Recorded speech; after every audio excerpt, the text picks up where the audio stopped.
ए सखी हई मारो में दुल्हा आ गइल बा। आ देखो मुंह झौसा के तोरे ताकत लइकी ना देखले कारे। ई दुल्हा तो कम बाटे ए सखी, ई मौगा ज्यादा बुझात बाटे। देखो एकर आंख टुकुर टुकुर ढोढ़ी पे देखत। ए दादा ई दुल्हा ह मुंह झौसा। एकरा के तनी खूब फुहर क तनी खूब गारी गीत गरियावत। अरे मारावा में अइलो ये दुल्हा तू करिया, मन करे देई तोहे काटल काटल गरिया। लागेला कि घरावा चरावे लो बकरिया। आँख जनी से ढोढ़ी जनी देखो साली जी के दुल्हा ना ऐसे निरेखो।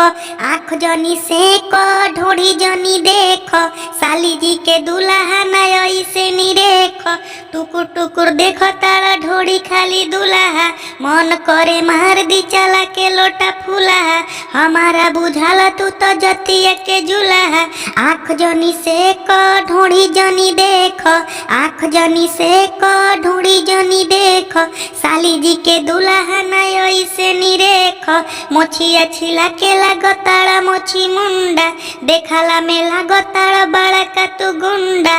मांगेलो दहेजावा में गाड़ी हीरो हुंडा, हमारा बुझात रहे हो बारी गुंडा। आँख जनी से ढोढ़ी जनी देखो साली जी के दुल्हा ना ऐसे निरेखो। आँख जनी से ढोढ़ी जनी देखो साली जी के दुल्हा ना ऐसे निरेखो। आँख जनी से ढोढ़ी जनी देखो। मारावा में अइलो ये दुल्हा तू करिया, मन करे देई तोहे काटल काटल गरिया। लागेला कि घरावा चरावे लो बकरिया। आँख जनी से ढोढ़ी जनी देखो साली जी के दुल्हा ना ऐसे निरेखो।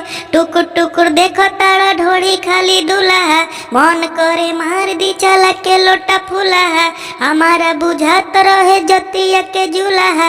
आँख जनी से ढोढ़ी जिन देखो साली जी के दुल्हा ना ऐसे निरेखो।